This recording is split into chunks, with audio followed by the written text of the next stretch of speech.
A hero to some, a monster to others. He hoped to start a third world war. Ante las exigencias del imperialismo, The CIA and American Special Forces conspired to bring him down. His death is shrouded in mystery, his body secretly buried in an unmarked grave. But the man they hoped the world would forget is the man who would become a legend.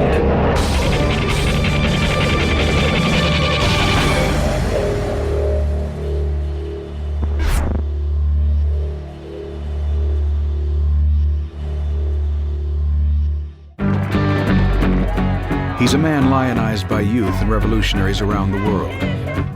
The face on millions of t-shirts. But the real Che Guevara was not a two-dimensional image, but a complex man with an unwavering goal. Che described being a guerrilla as the highest form of humankind, someone who was prepared to sacrifice himself for an ideal. In his case, it was for the cause of Marxism-Leninism, the solution to mankind's ills, and the only way to turn around the world order from one dominated by Yankee capitalism. In author John Lee Anderson's best-selling biography, Che Guevara, A Revolutionary Life, he explores the man behind the myth. First and foremost, I wanted to know what had led this well-born son of an affluent, old Argentine family, a son of the middle class, with everything going for him, to leave that comfortable existence and become the most implacable, well-known revolutionary of his day. May 14, 1928, Che Guevara is born Ernesto Guevara de la Serna in the city of Rosario, Argentina. Ernesto Guevara Lynch was Che's father. Celia was from an illustrious Spanish family. They were considered to be of the upper class. Carlos Figueroa is a childhood friend of Ernesto's. Ernesto didn't discriminate. He would hang out with all the kids, whether they were children of privilege or the children of servants. The eldest of 4 children, Ernesto is afflicted with chronic asthma, a condition that haunts him throughout his life. The family moves to the hill town of Altagracia, hoping the drier climate will help their sick son. In Altagracia, Ernesto meets Kalika Ferrer. The boys and girls would gather around to dance. But Ernesto was a really bad dancer. He had a bad ear. We'd be playing one style of music and he'd be dancing to another. The adolescent Ernesto was known for being hypersexual. His first experience was with the family maid. He would try to seduce any woman of any shape, age, or appearance. One of Ernesto's more unusual traits is his lack of hygiene, which earns him the nickname Chancho, meaning pig in Spanish. He had a shirt called the weekly shirt because he would only change it once a week. We called him Chancho, and it stuck with him ever since. But he didn't mind. He kind of liked it. Yet for all Ernesto's wild antics, he possesses a very introspective side. He was always searching for a kind of the meaning for life. He was more advanced than his peers. He read serious authors. Nehru and Gandhi and Steinbeck and Faulkner and Mussolini. He was a voracious reader.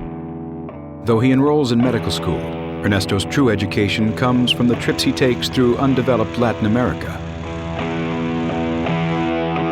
Alberto Granado was an older student. He proposed that the two take off for a journey by motorbike the length of Latin America.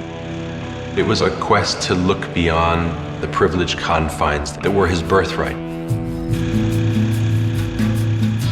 Putting his medical degree on hold, Ernesto and Alberto head out on an old Norton motorbike nicknamed La Ponderosa II on January 4th, 1952.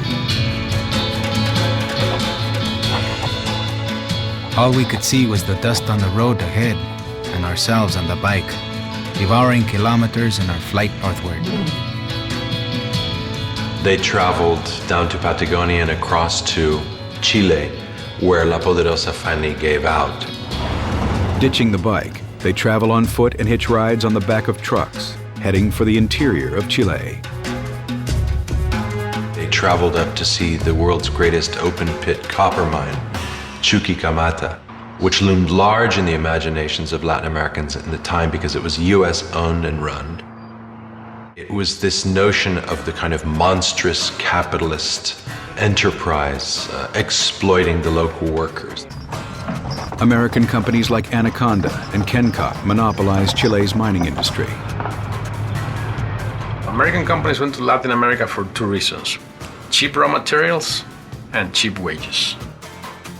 To a young nationalist and a young idealist of the early 1950s, it would be very hard to look upon US policies as practiced in Latin America kindly. He saw something that he hadn't seen before. He saw the face of poverty. En América, Ernesto, being who he was terribly bothered by what he had seen. le chocó terriblemente. From Chile, Ernesto and Alberto head to Peru and then continue on to Venezuela.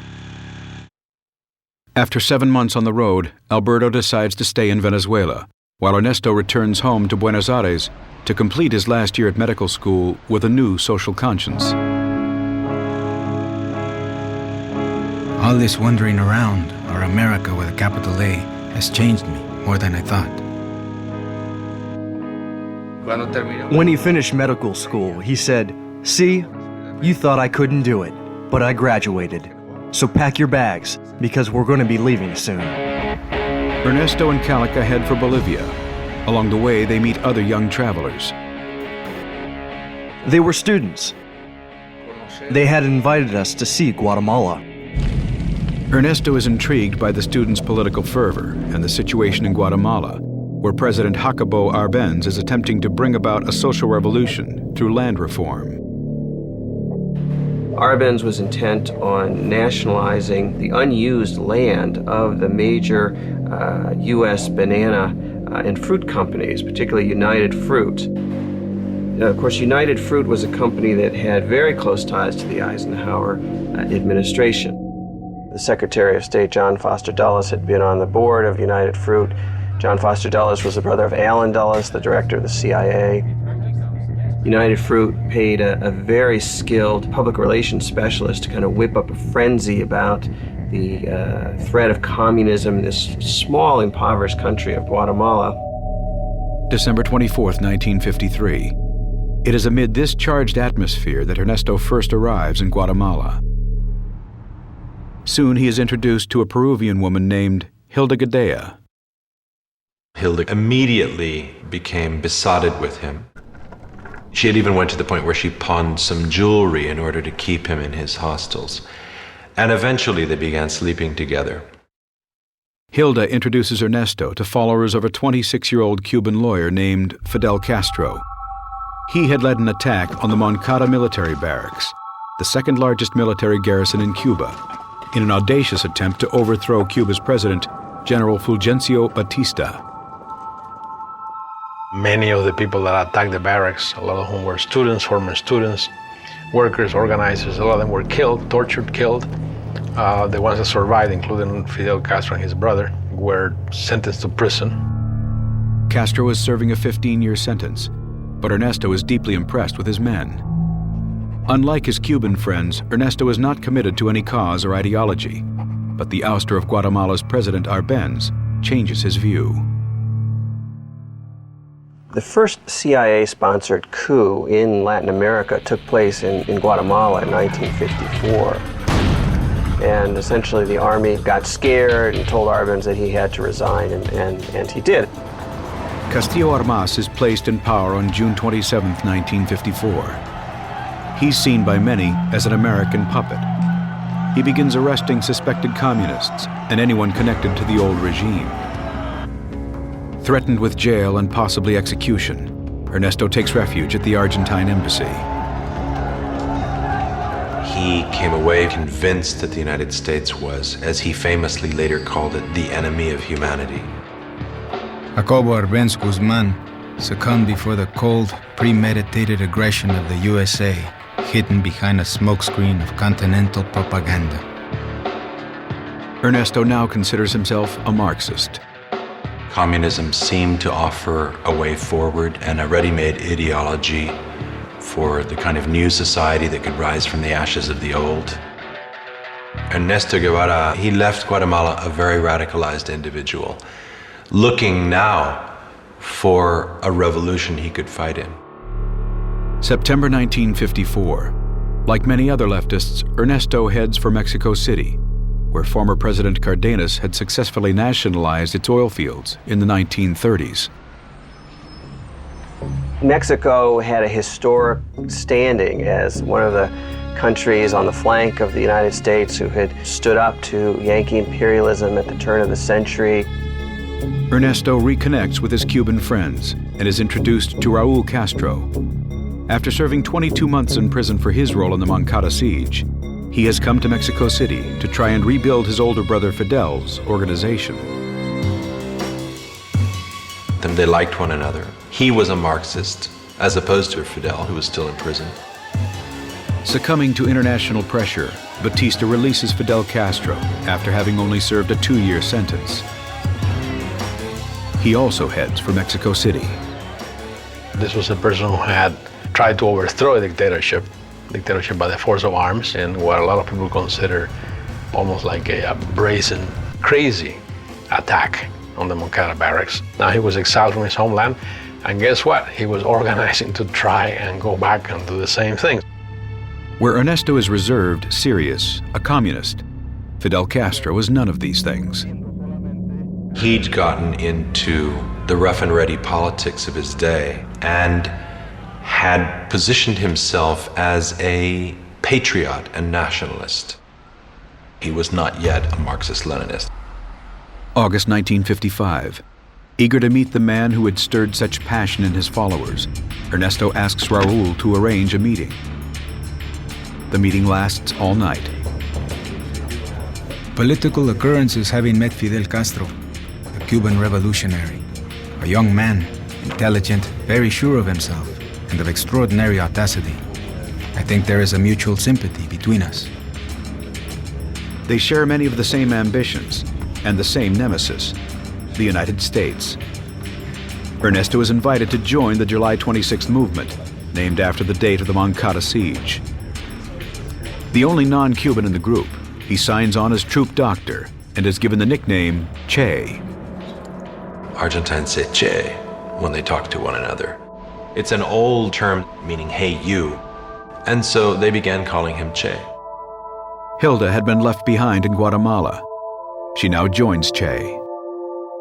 Hilda announced that she was pregnant, which came as a bit of a blow. But curiously, he decided to do the right thing, and he married her. Soon after the birth of his daughter Hildita, Che pours all his energy into the movement and the big push for Cuba. Almost immediately, he was off for long periods of time in a ranch outside Mexico City, where they trained militarily. He turned out to be one of the best shots in the group. But word soon gets out, and Che, along with Fidel Castro and most of the July 26 movement members in the city, are arrested and detained. They're in jail for a month. Upon their release, the movement goes underground. Fidel Castro continues with his plans of overthrowing Batista and purchases a beat-up old boat for $15,000, appropriately named the Grandma, to take his small army of 82 from Mexico to Cuba. They anticipate a 5-day journey. Che writes a letter to his mother informing her of his actions. Hilda is to mail it if he should die in battle. In essence, saying his last goodbyes to Hilda and his young daughter, that if he survived, he would see them again. But the revolution called. 2 a.m. on the morning of November 25, 1955.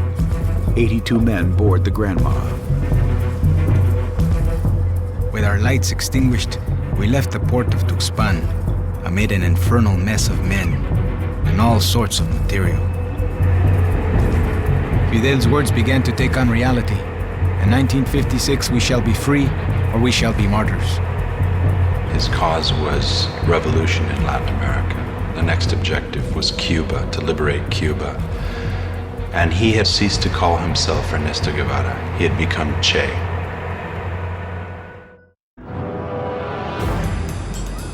"27-year-old Che Guevara has joined Fidel Castro and 80 others on an armed expedition to overthrow Cuban President Fulgencio Batista.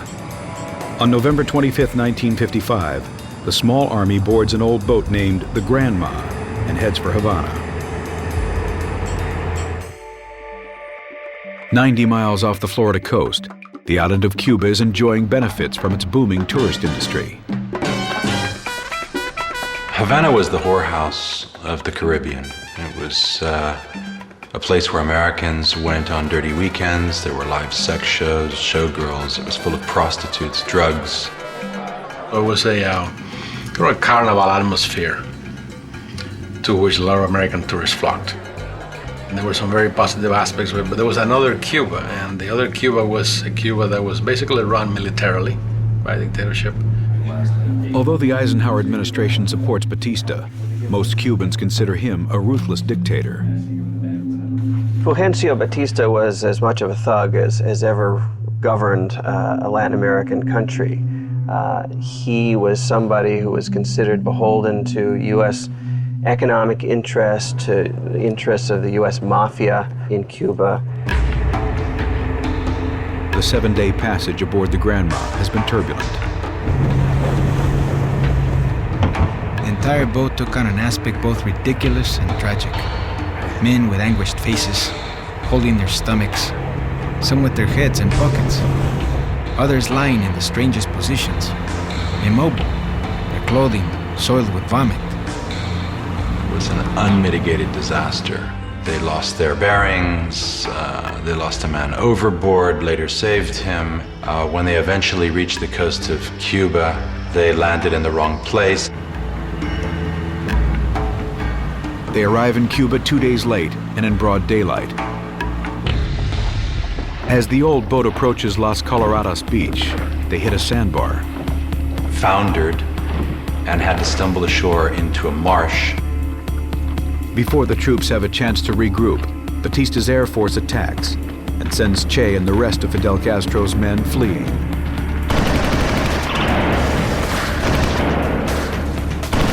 They're able to evade enemy forces for the next 3 days. But on December 5th, their luck runs out. In a matter of seconds, a hurricane of bullets.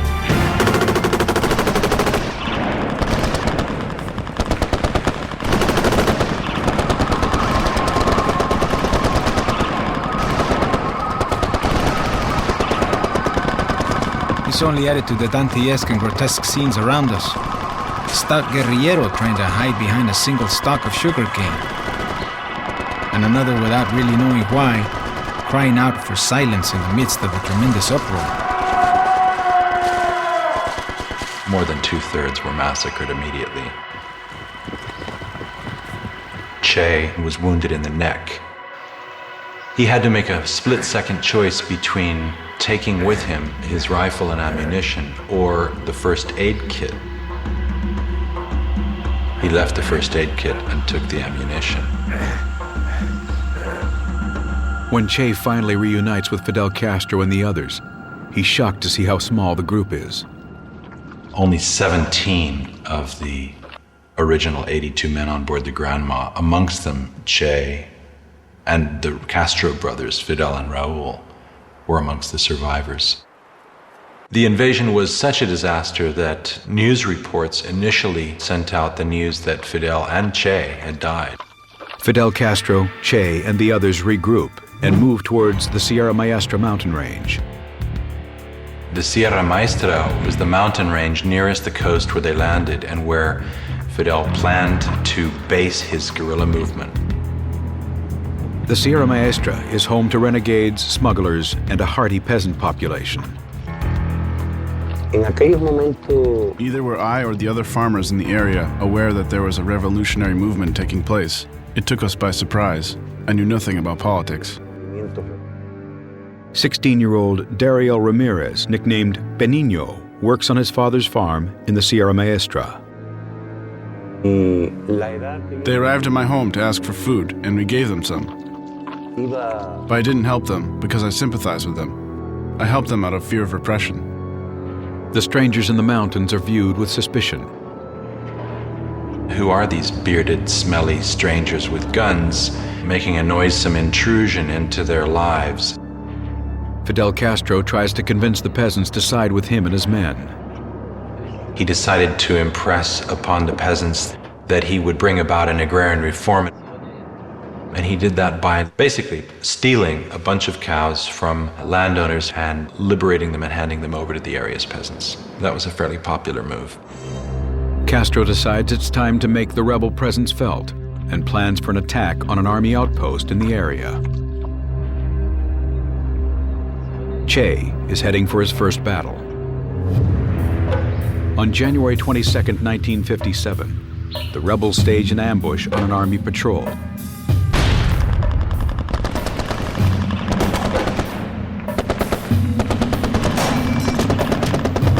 As the first shots ring out, Che is face to face with the enemy.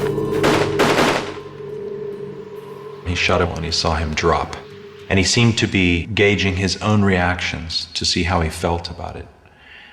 And he felt fine. He felt fine. The small group is now faced with having to execute one of their own.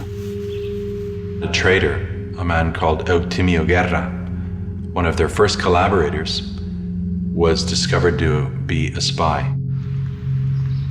Fidel sentenced this man to death. No one ever said who had executed Eutimio Guerra, but in Che's personal diary, it emerged that he had, and he described it in vivid detail. Taking the man's possessions from him, exchanging words from him, and then Che stepping up to his side. There was a thunderstorm breaking just then,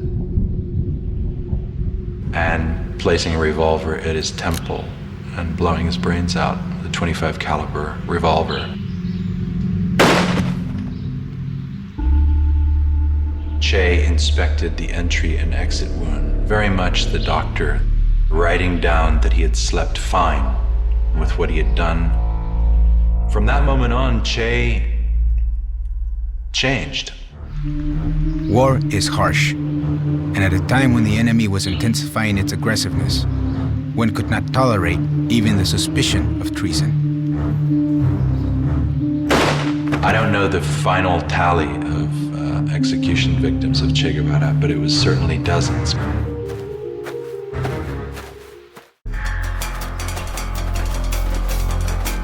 February 17, 1957. Hiding out in the Cuban jungle, a small band of revolutionaries led by Fidel Castro contends with the constant threat of army ambushes and traitors in their midst. But thanks in part to Che Guevara's ruthlessness, the group is slowly gaining in strength and fierce reputation. Fidel Castro's troops and their exploits soon catch the attention of the world press. A newspaper editor named Herbert Matthews from the New York Times, who had got smuggled up to meet him. Castro gave the impression to Herbert Matthews that he had like 100 to 150 men. In fact, the mighty rebel army is made up of only 20 men. When the article is published a month later, it confirms that Fidel and Che have survived the initial attack by Batista's forces and that their movement is thriving in the Sierra Maestra. In response, Batista deploys 1,500 more soldiers to hunt down the rebels. On March 25th, Batista's army arrived at my house. They surrounded my home and opened fire because I had been reported as a collaborator with the rebel army. They killed my wife. That's why I joined the rebel army.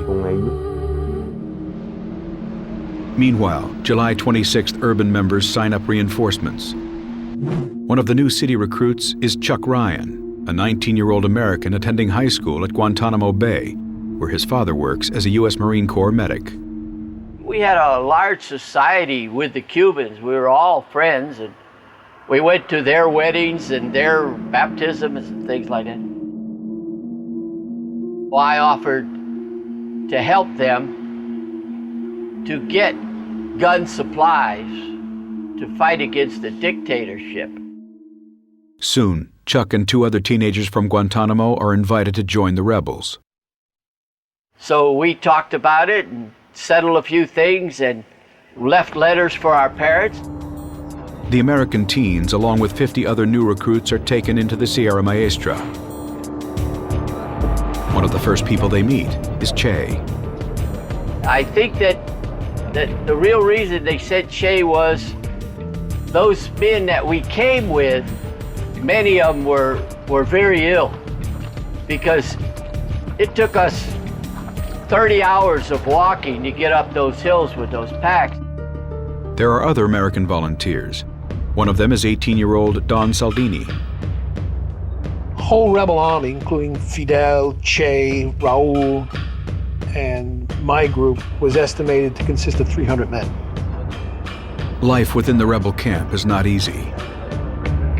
I had no soles on my boots. We ate when we could. Sometimes we didn't have water.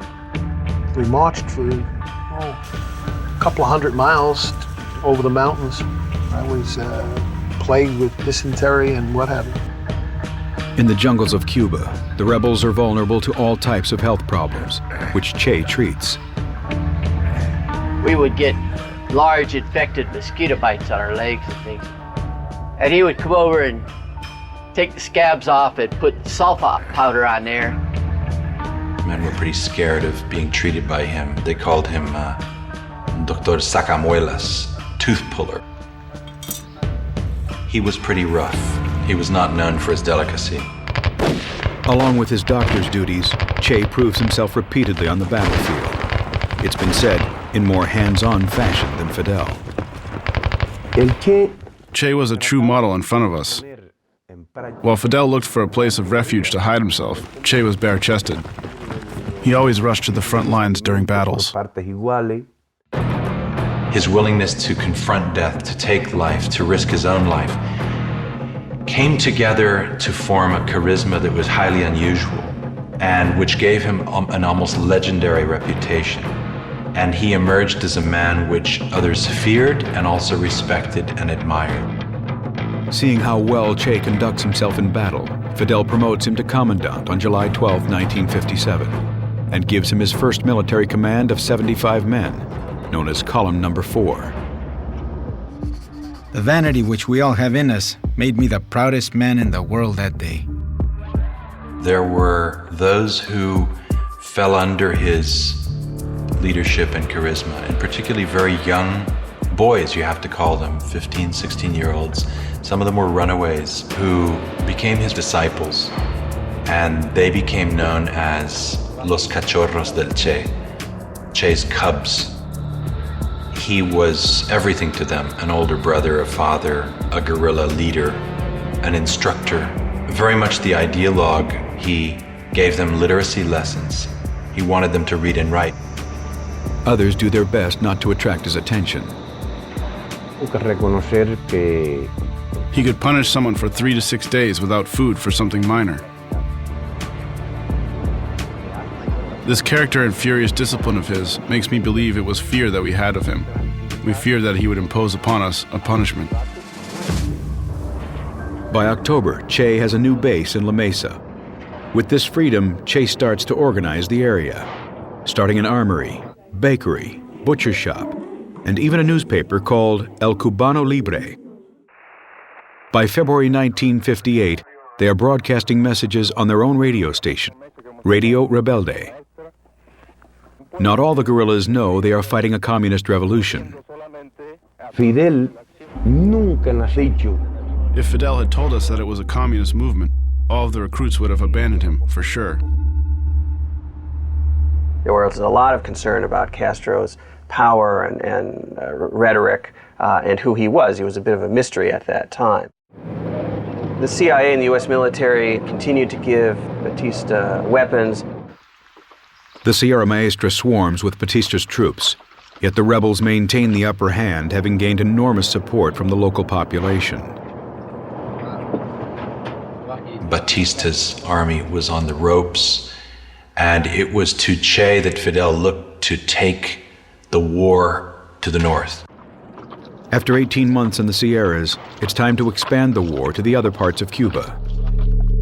Che Guevara and his column marched 370 miles to Las Villas province, strategically positioned near Santa Clara, Cuba's fourth largest city, just 4 hours from Havana.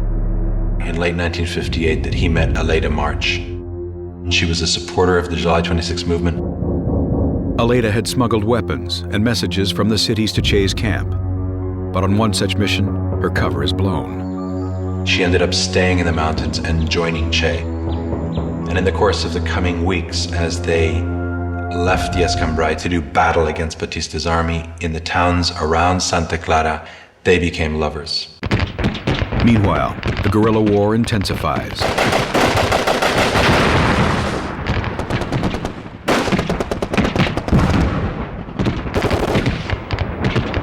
Fidel Castro and his rebel army, now of about 800 men, begin to move through Orient Province, while Che attacks army garrisons using psychological guerrilla tactics to scare away the enemy.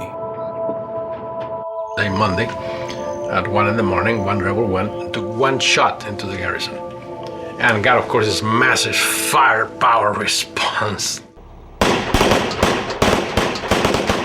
And went home or went to sleep or went to do something else. The next night, a couple of rebels, one at 11 o'clock and one at 4 in the morning, did the same thing, one shot. By the third night, that garrison was always up and not sleeping. They basically made these people just want to leave. And sure, after about 2 weeks, that garrison just abandoned camp and went into town. You're in a situation where you're thinking you're fighting a superior enemy. That morale-wise, that cannot be very good. I think that definitely affected the Batista army. On December 27, 1958, Fidel Castro orders Che to assault Santa Clara, Batista's last holdout, with 340 fighters against an enemy force 10 times the size. The troops were drilled. They knew what they were doing. They knew they had a good commander. They had Che, who was top of the line. They trusted him. We had been monitoring shortwave, Radio Rebelde, and from Santa Clara, from where Che was. And the news didn't sound good. The rebel transmission, that they're getting clobbered. But the reports are mistaken. They're fighting against an army which is larger, but the people that get conscripted into the army are really very, very poor people. They have no stake in Batista staying in power. Realizing the futility of resistance, they surrendered, and more than 100 guns passed over to the side of freedom. The final blow to Batista's forces come when Che and his men ambush an armored train, bringing reinforcements to Santa Clara.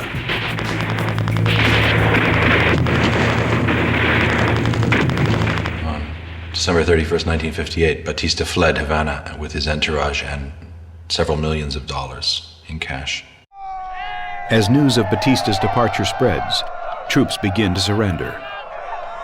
Fidel ordered Che to march on Havana from Santa Clara, while he himself made a more leisurely victory parade the length of the island.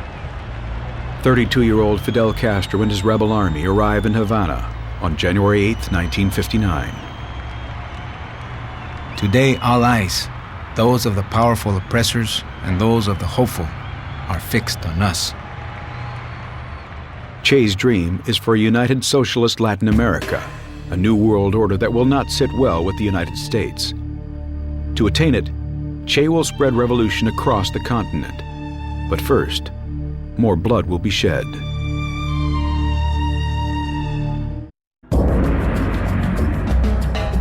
January 2nd, 1959, Havana, Cuba.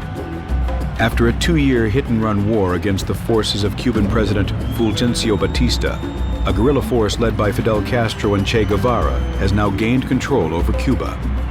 In Havana, it will be Che's job to keep the new revolutionary government in power. by targeting and purging any opposition. As Cuban President Fulgencio Batista flees in defeat, Fidel Castro and his rebel army make a triumphant entry into Havana. We were received as liberators, celebrated. I mean, people ran out with bottles of rum. People went wild. It was a marvelous experience. I think for the first time in my life, we were able to see the people of Cuba united with one vision, one love, and that it was the most beautiful thing you can see in Cuban history. After 2 years of living in the mountains, the rebels find the temptations of Havana hard to resist.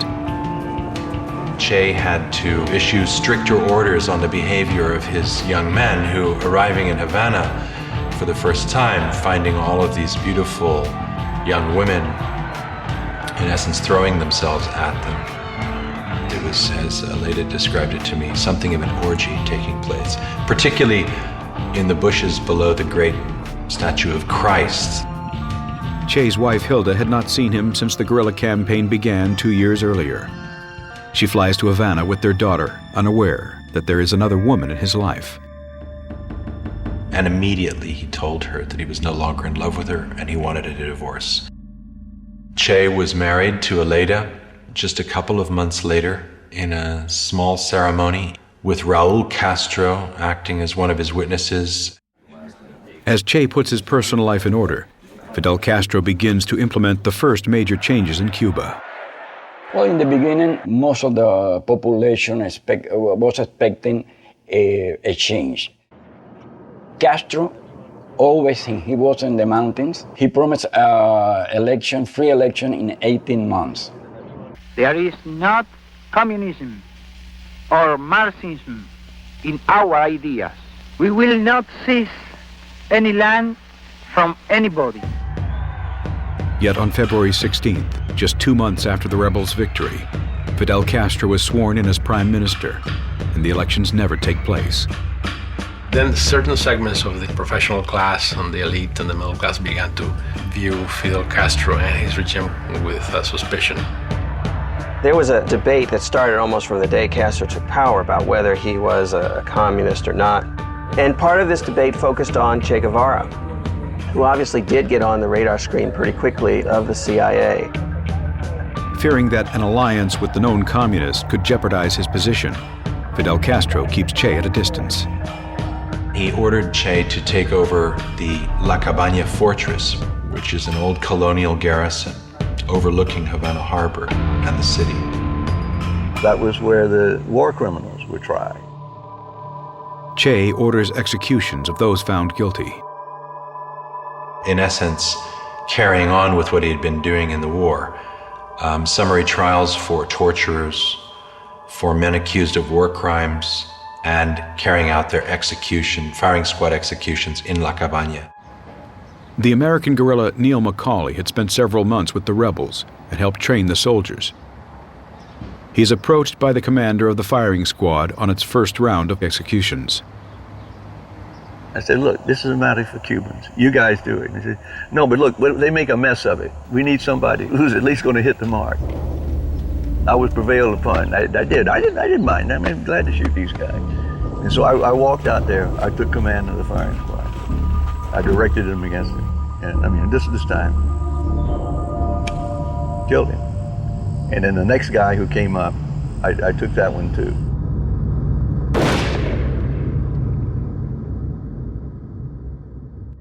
Over the next 18 months, hundreds, some say thousands of people are executed by firing squad. The killings help cement Che's terrifying reputation. Both of them, they are killers, they are murderers. Castro has killed thousands of people, and Che Guevara has killed thousands of people too. So Che was the devil. Along with the guilty, some claim that many innocent men are also executed. That's the reason why a lot of people hate him so much, because he caused so many families to grieve. Were innocents killed? Possibly. I don't know of any particularly. What this did, though, is it showed that Fidel meant business. Don't mess with the revolution. Cuba's a dangerous place. As Che continues with the war tribunals, the same questions in the United States regarding the new regime are being asked across the globe by Soviet Premier Nikita Khrushchev. My father asked intelligence, KGB, his political analyst, who are these guys? There was answered that one Central American dictator replaced another Central American dictator. For sure, they're pro-United States and maybe they're agent of CIA. It was no idea that they can be socialists. Realizing he has to appease U.S. concerns, Fidel Castro travels to Washington on April 15, 1959. Military dictator. That is why we are not agree with communism. He met with Vice President Nixon, claimed famously to the American press that he was not a Marxist, denied it, and said he was a democratic humanist. Fidel, at least in those initial months, kept everyone guessing. But behind the scenes, Fidel Castro had already aligned with Cuba's Communist Party. It'll always be an open question whether Fidel became a Marxist himself because of pragmatic opportunity or evolved over time. There is no doubt Fidel Castro is influenced by Che's ideological convictions.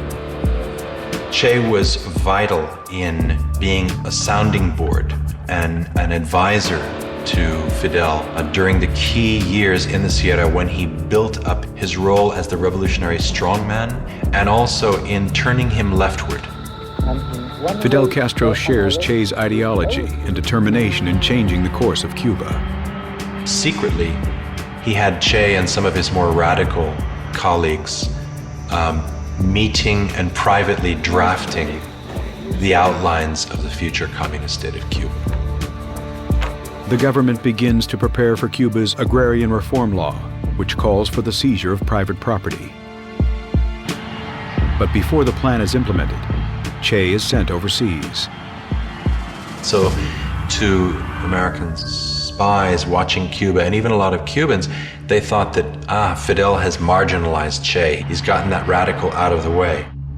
June 12, 1959. Che leaves Cuba to visit Asia, Africa, and Europe, and makes his first contacts with the Soviet Union. He offers them a deal the U.S. had rejected to buy several million tons of Cuban sugar. It was the rule of the Cold War, even that you don't think that these people will be your allies or your friends. But if they're trying to do something negative to your enemy, you have to help them. The Soviets agree to buy what the Americans won't. They need weapons, so Soviet Union started to sell their old Soviet tanks and some fighters, airplanes. The Soviets also supply them with oil, which U.S.-owned refineries in Cuba refuse to process. Che had a public face and a clandestine existence, which was understood and encouraged by Fidel. And rewarded by him. Che is given an important new role in the Cuban government as head of the Industrialization Department and is appointed president of Cuba's National Bank.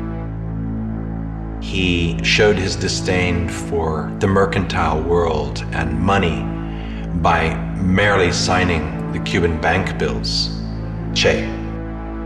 To me, it was an insult to the Cuban people when he signed the first currency, and he signed Che Guevara. That was an insult. The capitalist structure of Cuba is coming to an end. Castro, he decreased the standard of living, so instead of making richer everybody, he made poor everybody.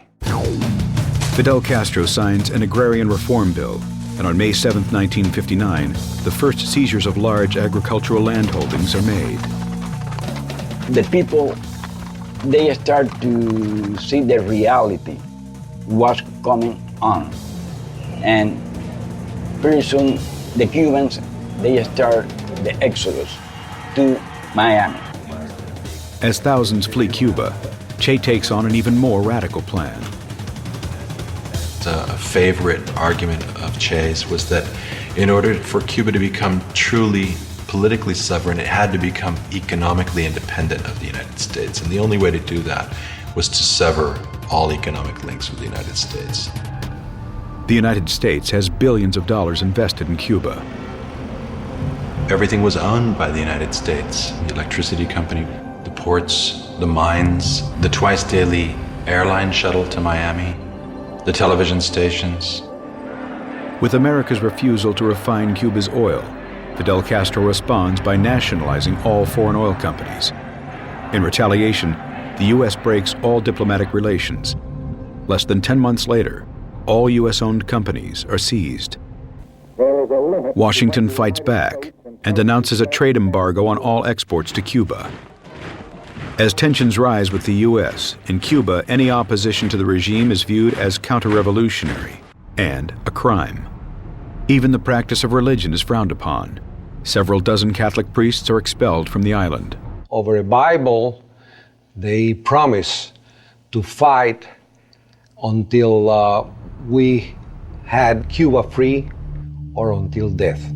And mainly the founders of that organization, my organization, they die in front of the firing squad. The killings were terrible, everywhere. I didn't want to live under a regime like that, and my wife didn't want to. As thousands flee Cuba, the stage for confrontation with the United States is set. Fidel Castro's revolutionary government can no longer be tolerated. Frankly, he's uncontrollable. And that was the key. We cannot control him. You see the clear CIA memoranda saying Fidel Castro has to be eliminated and the Cuban Revolution has to be rolled back, and we need to go forward with a plan to overthrow the Castro government.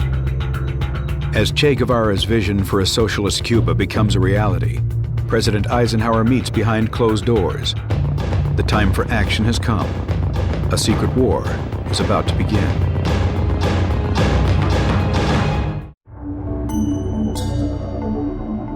Within a year of Fidel Castro coming to power, the capitalist economy in Cuba has crumbled. Che Guevara is directly involved in seizing land. Foreign interests are nationalized. Thousands of Cubans are leaving. Relations with the U.S. sour, and Cuba sets its sights on the Soviet Union. America takes action. A plan has been presented to President Eisenhower, and he signs it. A covert operations program to invade Cuba goes forward. The U.S. responded to the radicalization in Cuba by building up its biggest ever CIA base in Miami, recruiting thousands of Cuban exiles to work for it. One of the CIA's recruits was a young man called Felix Rodriguez. Born and raised in Cuba, Felix's family fled to Miami after Fidel Castro came to power. I learned that they were training camp to go and fight Castro, so I joined them. And I was then 18. The Cuban exiles train in Guatemala under the direction of the CIA, and a smaller group is sent into Cuba. Our team infiltrated Cuba before the invasion to work with the resistance. Back in the United States, John F. Kennedy is sworn into office on January 3rd, 1961. At the very first meeting, the CIA director for the Western Hemisphere said, unless you eliminate Fidel Castro, Raul Castro, and Che Guevara as part of this plan, you are never going to win. This is going to be one long, drawn-out affair. Kennedy agrees. Not only will he support the CIA plan to invade Cuba, but CIA assassination plots as well. So, in August of 1960, a very high CIA official named Richard Bissell authorized the CIA to create poison pills that would then be sent to mafia contacts inside Cuba and somehow put in Fidel's food. Although the assassination attempts are unsuccessful, the plan to invade Cuba begins on April 15, 1961. It was in the course of the fighting that Fidel finally showed his true colors and announced that he was socialist, Marxist-Leninist, that the regime henceforth was going to be allied to the Soviet Union. Fidel Castro gives Che command of Cuba's Western Army, but the invasion comes further south in an area called Playa Girón, the Bay of Pigs. As the 1,500-man Cuban exile army known as Brigade 2506 approached the island on April 17, 1961, their boats are sunk by Castro's Air Force. We was waiting some support, like air support, Navy support, but nothing of that happened. Within 48 hours, this force was largely decimated. Che had been far from the action, but he and Fidel Castro are credited with fighting off the Americans. And they were heroes for everybody, at school, in the universities, on the Soviet leadership. For America's new president, the invasion is a disaster. It was a famous meeting between Che Guevara and a Kennedy aide named Richard Goodwin. The first thing he said to Goodwin was, "Thank you for the Bay of Pigs. It allowed our revolution to consolidate." Before the invasion, we were a somewhat fragmented, young government, but after the revolution, our victory and the kind of nationalist fervor that your invasion caused has allowed us to truly move forward far more stronger than we had been before. It backfired in every conceivable way possible. Fidel Castro and Che are convinced that America will invade again and turn to the Soviets for protection. My father told, we cannot protect Cuba using our conventional forces. So it must be signal. If you invade Cuba, you will be in trouble because we are serious. The last discussion about deploying missiles in Cuba, it was in Che Guevara and Khrushchev. It's not long before the Soviet missiles installed in Cuba are detected. It was a very, very dangerous time. Fidel Castro and Che pushed the Soviets to launch the missiles in the event of an American ground invasion.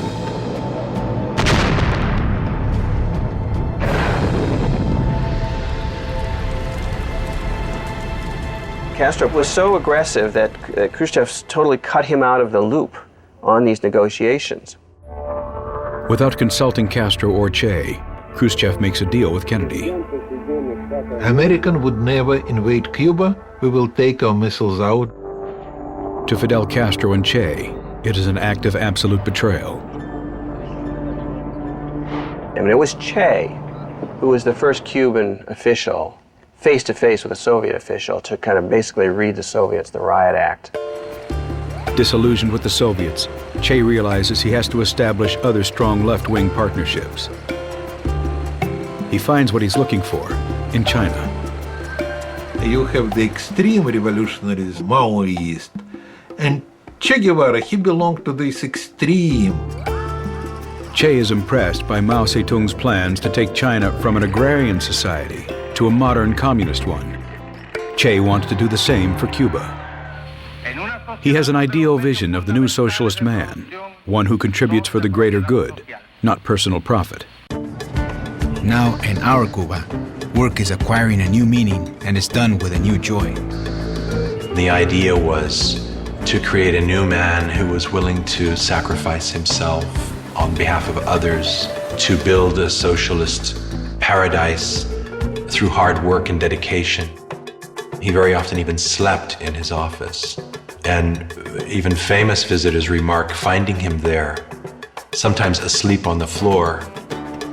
He instituted a volunteer labor program whereby on his only free day he would go off to cut cane himself. He urges his colleagues to do the same. He became renowned in Havana as a bit of a party pooper. His wife Aleda and their 4 kids are also subjected to his rigid ideology.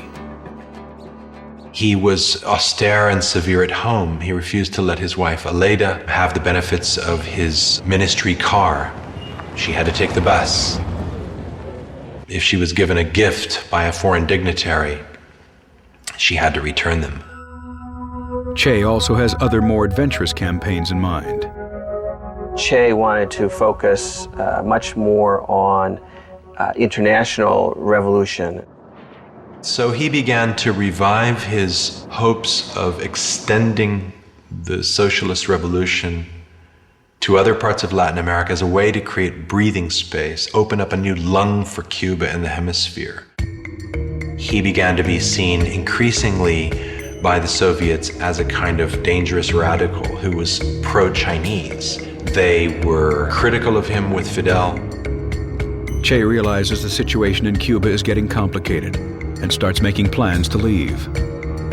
Che understood that Fidel was entirely now dependent on the Soviet Union economically, and it was up to him to sally forth and revolutionize the socialist world. To succeed, he will have to confront the Soviets, risk his relationship with Fidel Castro, and put himself on the front lines.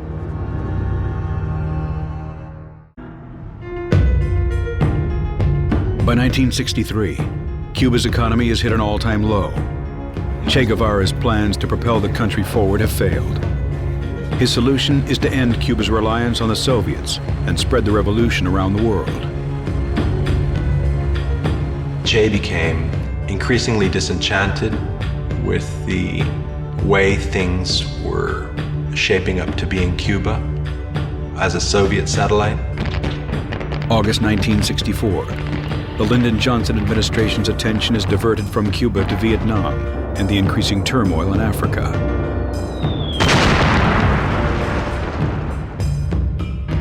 The Cubans also have their eyes on Africa, particularly on what had been the former Belgian Congo.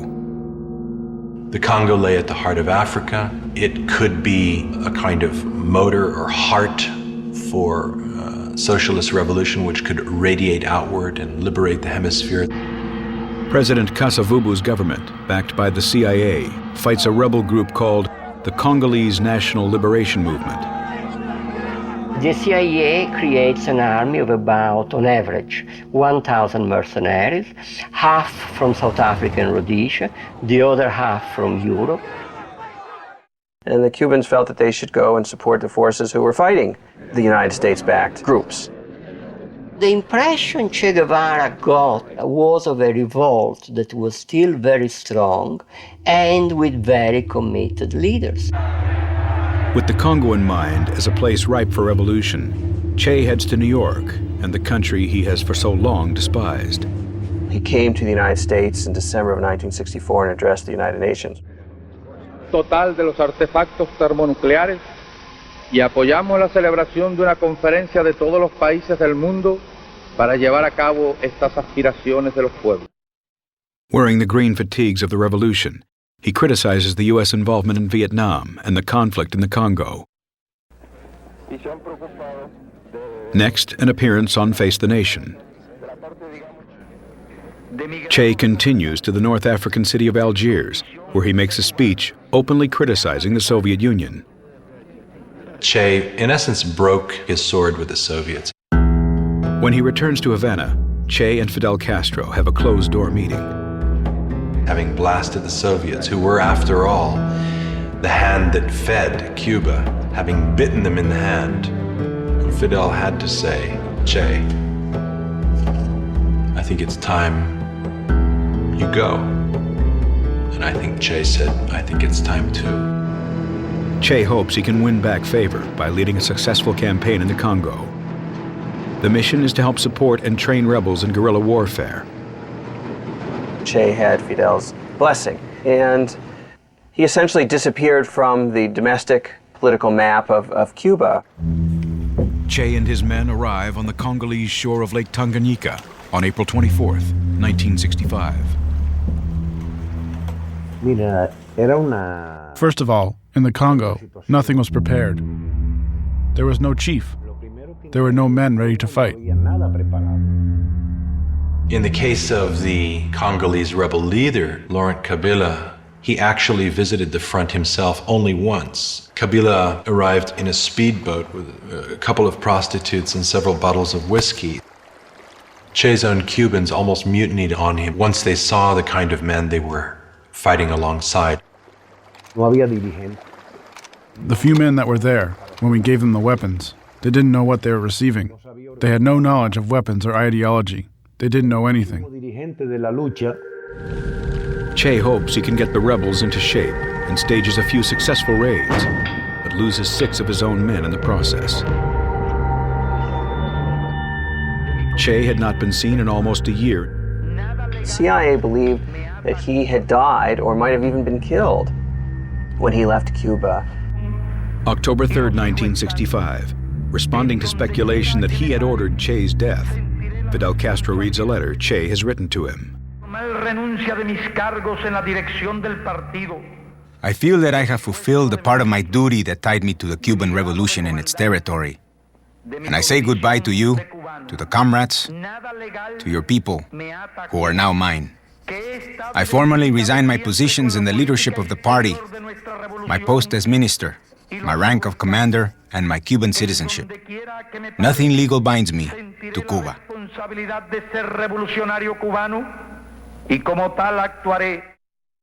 Che had not expected the letter to be read publicly. Y resulta que ya no lo era. The day that Fidel read that letter is when we found out about it. It was a very difficult moment.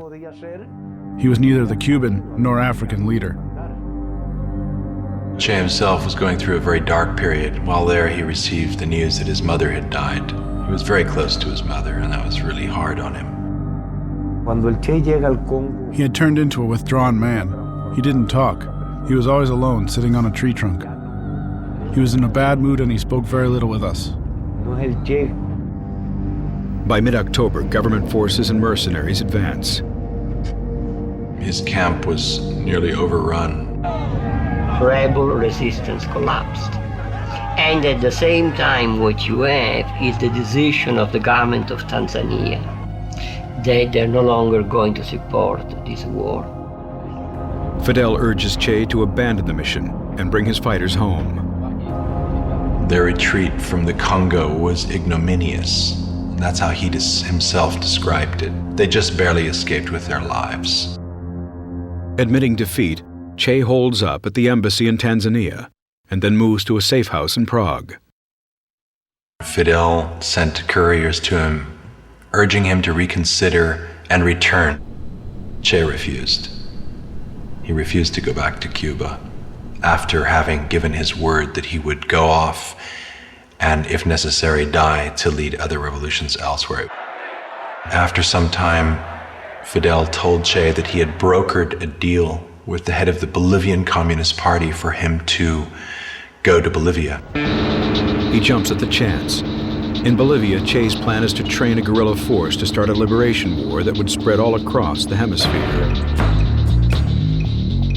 What he hoped to do was to spark off enough guerrilla insurgencies around the world that would attract American firepower, distract it from Vietnam, and ultimately sap it of its strength, and to overturn the world order once and for all. He was trying to start World War III. A war that will wipe out capitalism and install communism in its place. If he was successful, he'd be able to change the world. I don't think Che ever really contemplated failure. After the failed mission in the Congo and his farewell letter to Fidel Castro read publicly, Che Guevara refuses to return to Cuba without a success. His plans to expand the revolution bring him to Bolivia.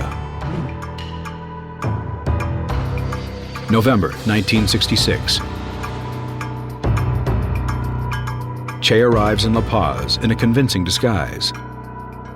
Che had all of his hair plucked out one by one, and an identity was created for him as a traveling salesman, a man in his mid-50s.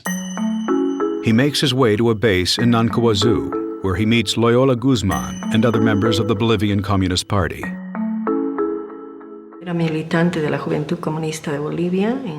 The encounter with him was a surprise because of rumors that he was held prisoner in Cuba, that Fidel was going to kill him, that he was leading guerrillas in other countries. Che explains the mission to the group. He explained the objective, which was an armed struggle in many Latin American countries, to make one, two, many Vietnams.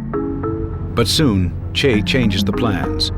Instead of using Bolivia as a base to start revolutions in other countries, Bolivia will be used as the starting point for the revolution, which he himself will lead. party secretary general at that time, Mr. Monge, went into the camp and spoke with Che Guevara. And he told him that the only chance they could have was if the Bolivian Communist Party, Moscow line, would take the lead of this movement. Che refuses to give up his position of leadership. The party has taken up arms against us, and I do not know where this will lead, but it will not stop us.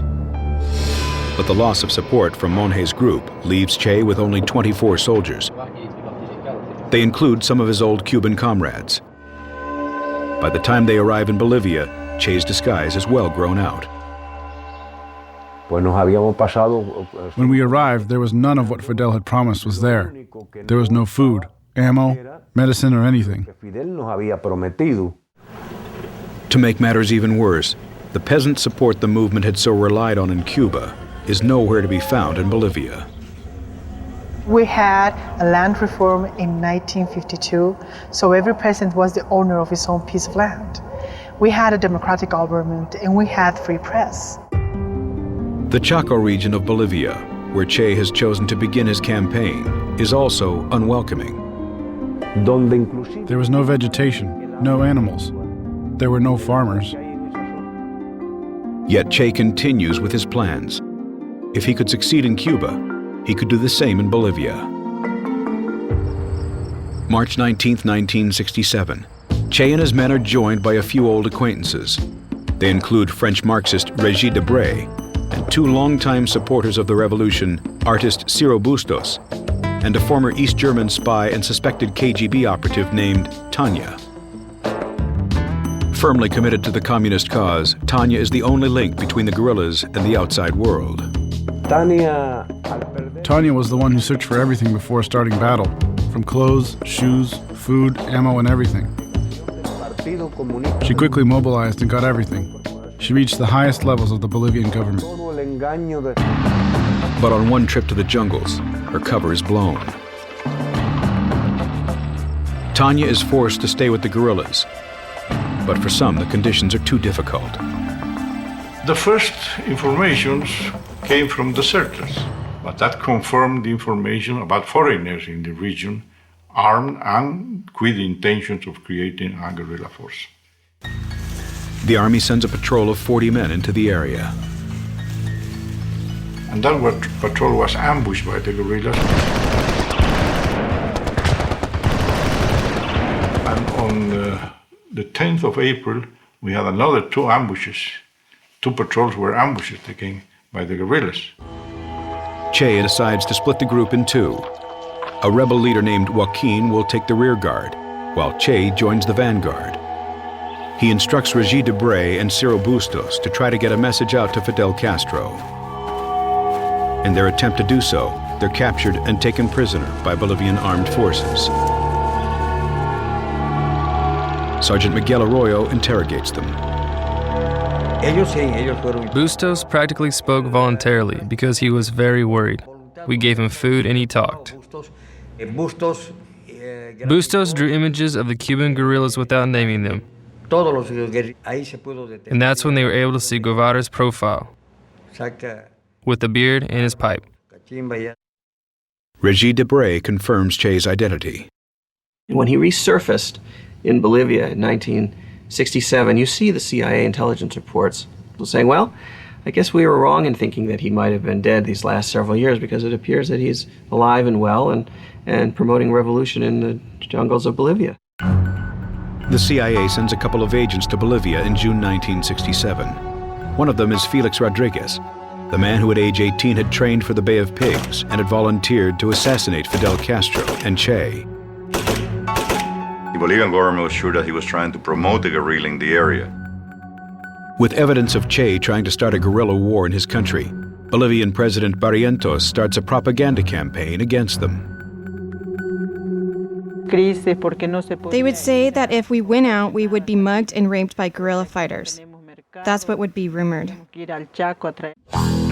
With Che Guevara back on the radar, America begins to gear up to help the Bolivians.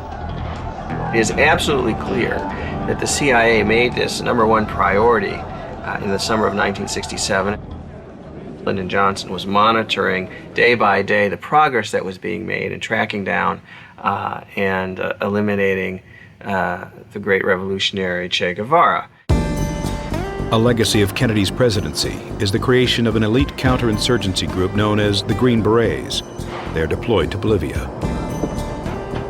The mission was to train from scratch a Bolivian Ranger battalion, specifically trained in tactics, to go after Che Guevara and his guerrillas. 800 Bolivian soldiers are selected and trained at a camp called La Esperanza. Metódicamente, ¿no? We were like kids in a toy store, practicing with real war munitions, particularly machine guns, rifles, hand grenades, rockets. They were willing students, they were enthusiastic. They turned out to be good soldiers. As things heat up in Bolivia, Che decides it's time to leave, but not without all his comrades. It's been 4 months since Che's column has seen the rear guard. They had stayed behind at base camp with the sick, including Tanya. She was physically in pretty poor shape. She had a uterus cancer that was eating her, and there was a report from the guerrilla that she was delaying the movement of the guerrilla because she could hardly walk. Che wants to link up with the group to make their way towards the Andes for their final escape. Only days apart, both groups begin to move separately towards the Rio Grande. On August 31st, Joaquin's column gets there first. And they contacted a peasant to show them how to cross the river. But the peasant betrays them and informs the army exactly where Joaquin plans to cross. And when this group was crossing the river, they ambushed them and killed them, including Tanya, the only woman on the group. She was shot through both arms, went through the whole body, and her body went right into the water. And basically, the whole guerrilla was annihilated with the exception of 2 guys. Once his comrades in the second column were wiped out, the story of Che Guevara in Bolivia was really a survival story after that. A kind of epic journey. They moved from a beastly hot, thorny wilderness up into the high Andes, underfed, under ambush, sick. By September, 39-year-old Che and his men have been moving through the harsh Bolivian jungles for 10 months. Che had lost almost half his body weight. His hair was matted and long. His men were hallucinating. Juan Pablo Chan was practically blind. Paco was now crazy. He was mentally insane. Willie didn't want to fight anymore. It was all terrible. Che sends Benigno to get some much-needed supplies. As they approach the village of La Higuera, they run into an army ambush.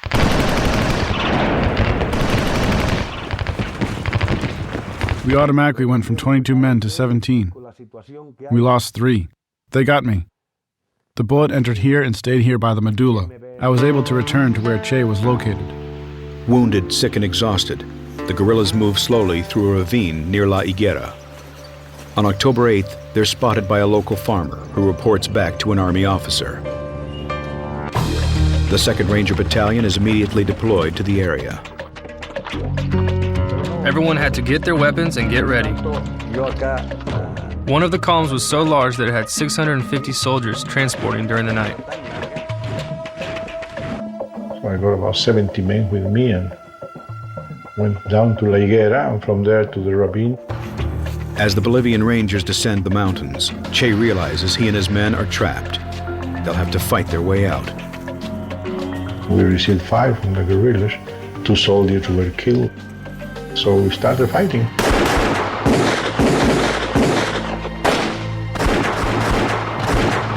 The guerrillas are clearly outnumbered.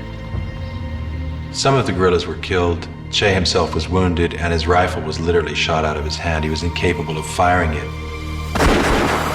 A Bolivian guerrilla named Willie comes to his aid, trying to lead him to safety. I had 2 soldiers for security about 15 meters up.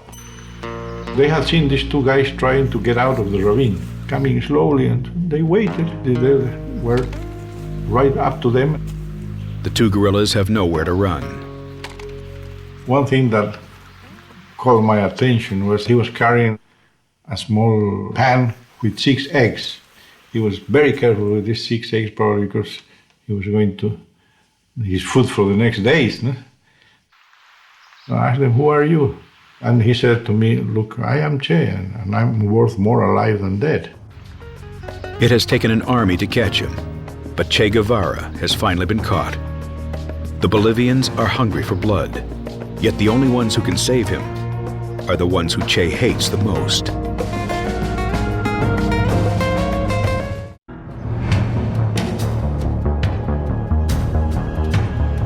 October 8, 1967. After 11 months on the run, Che Guevara's dreams of revolution have come to a bloody end in the Bolivian jungles. We knew Che had been taken prisoner. We planned an escape to get out and report what had occurred, the truth about Bolivia. With most of his men dead, Che and Willie, a rebel soldier, are escorted out of the ravine. I gave him a soldier to lean on, and he walked all the way. It's an arduous hike. It takes several hours, and they took him to La Higuera, where he was placed in the little mud-walled schoolhouse there. They had put Che in the place where I worked, and they guarded him in a very responsible manner. Curious, local school teacher Julia Cortez asks to see the prisoner in her classroom. He was an extraordinarily handsome man. He wasn't the man depicted to us. Black, ugly, evil. His eyebrows, his nose, his mouth, all of his features were perfect. I then went to my home and brought back a small bowl of soup, which I brought to his cell. No one stopped me from doing so. He drank it with pleasure and thanked me. He said it was worth gold. Captain Gary Prado also speaks to Che. I asked him, "Why didn't you give up a few weeks ago? Why didn't you just disband your guerrilla?" "Where would I go?" he said. And that was his real drama. He had no place to go. Back in Valle Grande, CIA agent Felix Rodriguez and the other Bolivian commanders received the news. That evening we celebrated. I bought a couple of bottles of scotch and they celebrated. The next day, Felix Rodriguez and Bolivian Colonel Zenteno arrive in La Higuera. As you enter the room here on the left side, he was tied down in the floor, and in front of him was the dead body of 2 Cubans.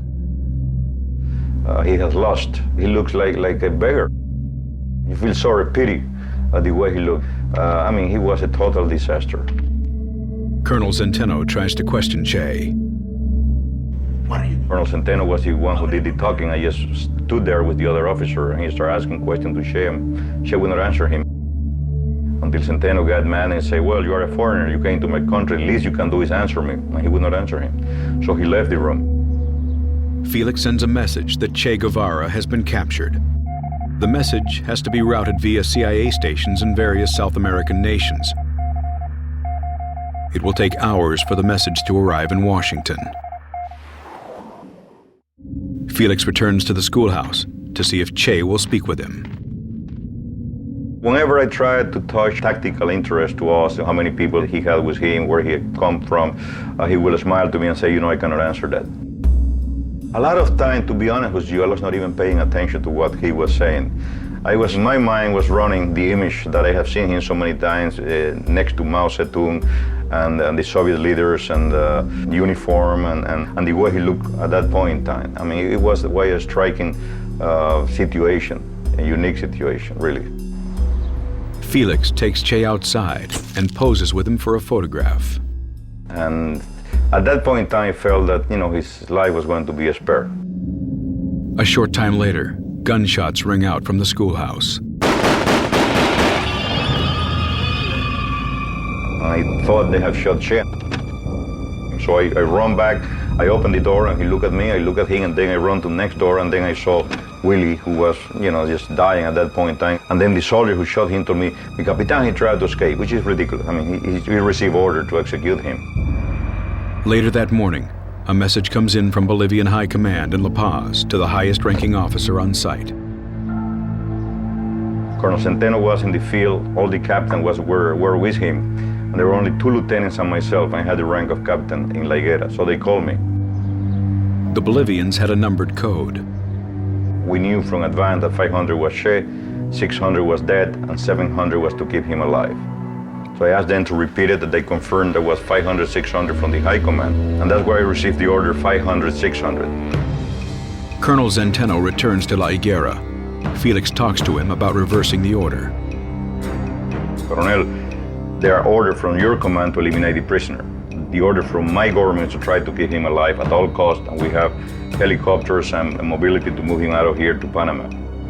But the Bolivians won't back down. Che is too much of a liability. They want him dead. Very early, we heard the radio news that Che had been captured and that he was dead. Felix is approached by Julia Cortez, the school teacher. Julia Cortez came to where I was and said, Mi Capitan, when are you going to shoot him? He said, Senora, why do you say that? She showed me the radio and said, the radio is giving the information that he already died from combat wounds. So at that point in time, I thought there was no point waiting any longer. With no word from Washington and Bolivia's president demanding Che's death, Felix decides to proceed with the execution order. It was their decision, their war, and he attacked their country.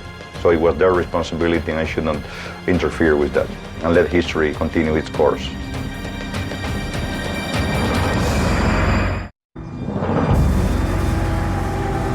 Only a day after Che Guevara's capture, the Bolivian government orders his death. News reports falsely claim he has been killed in battle. Held in a cell with the dead bodies of his comrades, Che Guevara awaits his fate. 12:30 p.m. on October 9th, CIA agent Felix Rodriguez enters the schoolhouse. He was sitting in the bench. I stood in front of him and said, Commander, I'm sorry, I tried my best. He turned white like a piece of paper. But he composed himself and said, it's better this way. I should have never been captured alive. And I asked him, if I can send a message, do you want anything for your family? And then he changed and said, and if you can, tell my wife to remarry and try to be happy. Che stood up. He thought that Rodriguez was going to kill him then and there. Felix told me that he then embraced Che as a gesture to a kind of noble enemy, said goodbye, left the room. Rodriguez went out and asked for volunteers. Mario Turan, a young sergeant, steps forward. Came to where he was because I knew he was to be executioner and said, look, don't shoot from here up, shoot from here down because he's supposed to die from combat wound. Turan enters the cell, ready to execute the rebel leader. When he sees Turan entering the room, he knows that this is the man that's going to kill him. You know when you look into your murderer's eyes.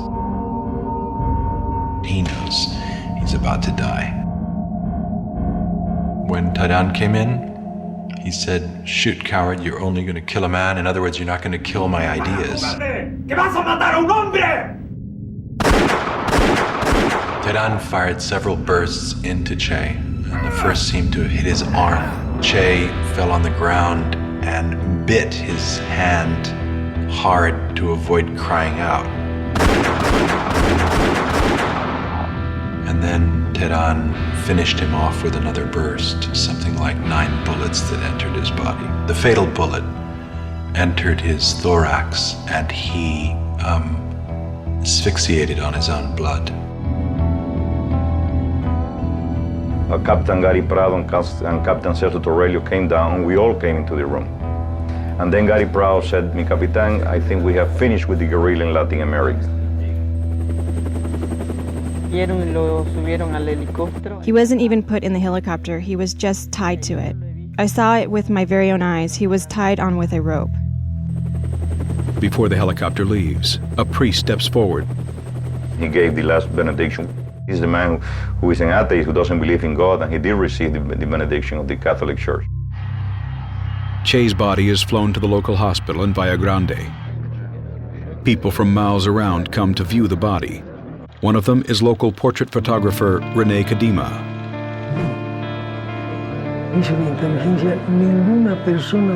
When I went in, there were about 10 soldiers guarding Che.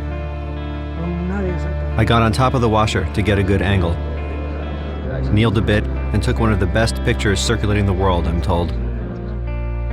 That evening, Felix meets with the top brass of the Bolivian army. One of the generals is concerned people may not believe this is really the body of Che Guevara. And he said, if Fidel Castro denied that this is Che Guevara, we need really proof of it. And he said, cut his head and put in formaldehyde.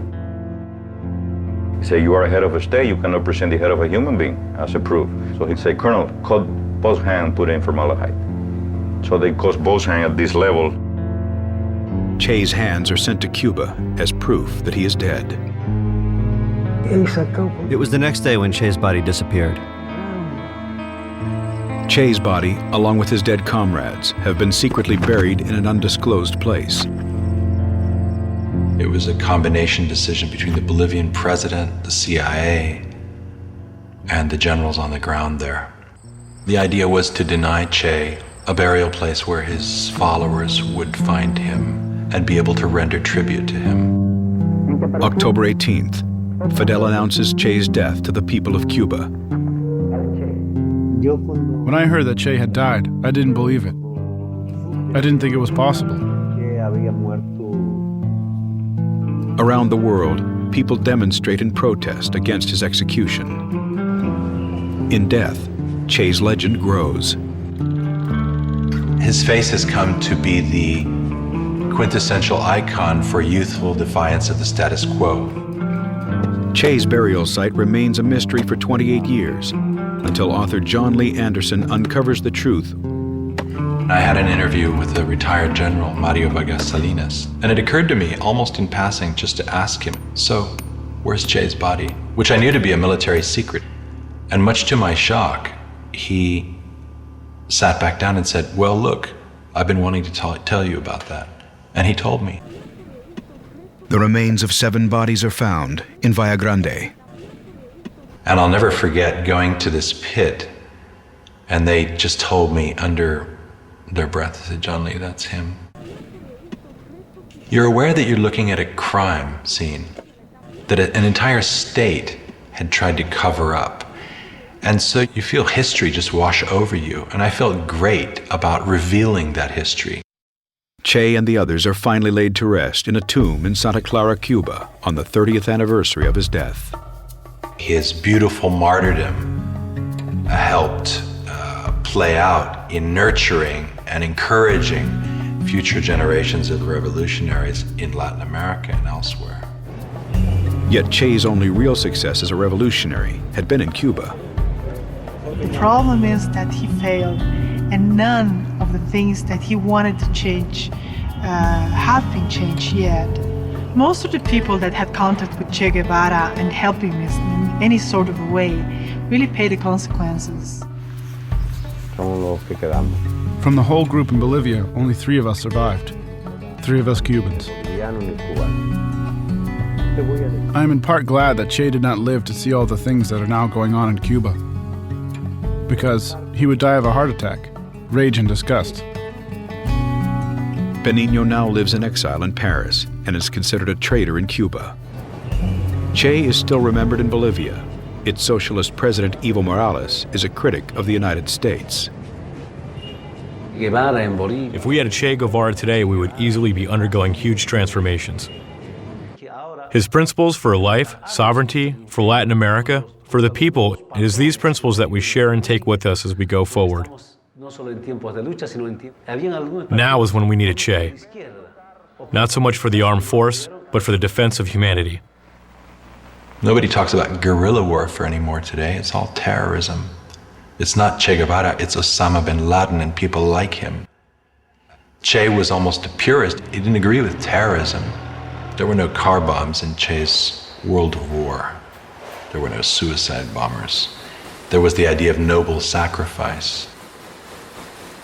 In the end, Che was a paradox, both someone whose social indignation and passion I can empathize with and understand, but someone whose cold logic at times and whose rhetoric, and sometimes whose actions, I found terrifying. Someone whose aspirations were to change the world and who tried but ultimately failed.